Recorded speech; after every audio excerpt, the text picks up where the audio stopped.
शेतकरी मित्रांनो, जेव्हा आपल्याला आल्याची लागवड करायची म्हटलं तर बेड पद्धत किंवा आपल्याला गादी वाफा पद्धत ह्याच पद्धतीने आल्याची लागवड केली गेली पाहिजे.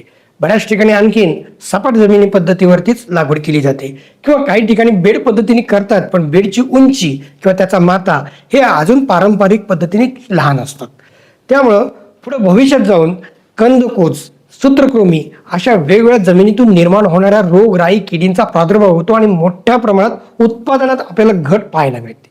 मग ह्याचं नियंत्रण कधी करायचं, कसं करायचं, त्याच्यावरती पुढे जाऊन खर्च करण्यापेक्षा आपण सुरुवातीला त्या सगळ्या गोष्टींचा लक्षात घेऊन बेड जर उंच पद्धतीने जर केला, म्हणजे बेडची उंची कमीत कमी 45 सेंटीमीटर म्हणजे 1.5 फूट उंचीच्या बेड करणं गरजेचं आहे. म्हणजेच गादी वाफाची उंची 45 सेंटीमीटर ठेवायची.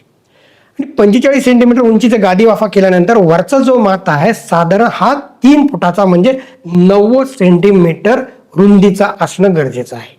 आणि दोन बेडमधील अंतर जे आहे ते साधारण मधली जी नाली आहे ही 60 सेंटीमीटरची असणं गरजेचं आहे.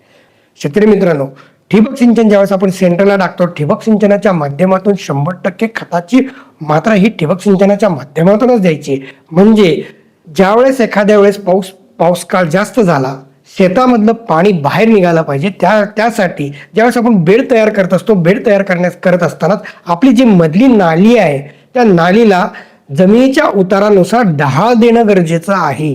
तर ह्या स्क्रीनवरती दिलेल्या माझ्या नंबरवरती तुम्ही संपर्क करा. हाच माझा व्हॉट्सअप नंबर आहे. ह्याच्यावरती तुम्ही फोटो टाकू शकता आणि अधिक तुम्हाला काय माहिती पाहिजे असेल ती मिळवू शकता.